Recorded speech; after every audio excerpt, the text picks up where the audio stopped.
Hey? Lucky? Lucky? How are you, Daddy Tiger? Nagising na sila. Nagising na yung mga magulang nila.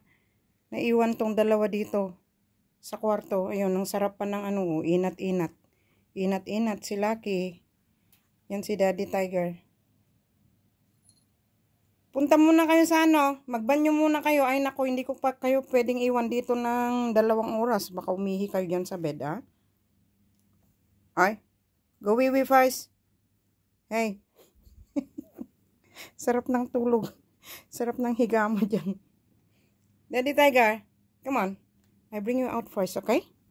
I'll let you come in later. Good boy. Sarapan sa tulog. Nagising ng mga magulang nyo. Pumunta na sa trabaho mga magulang nyo. Tapos nandito pa kayo sa bed. No! Sa bed nila. No. Okay. Go to the toilet. You need to go to the toilet first. I'll let you come back. Okay, Daddy Tiger? Okay, Daddy Tiger. I know you're good boy. Sabagay, hindi naman nagme-mess up si Daddy Tiger. Magtatawag yan na, meow, open the door. Magtatawag siya ng ano, magbubukas ng pintuan sa kanya. Yan.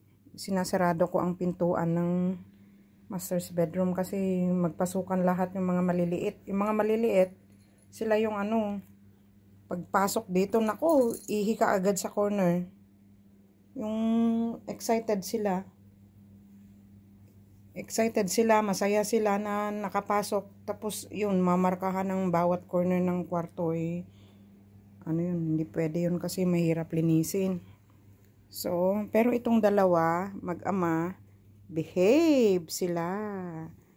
They behave well. Tatawagin nila ako, kaya magtatawag sila ng magbubukas sa kanila ng pintuan para sila lumabas, makalabas sa kwarto at kakain, iinom ng tubig, magsi-CR sila, ganun. Okay, mga bossing, mga titos-titas, Karils.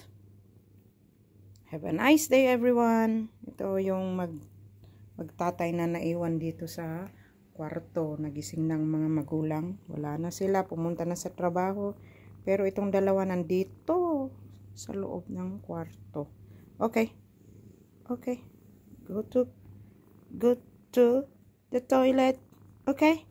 Go to the toilet first. I'll let you come in.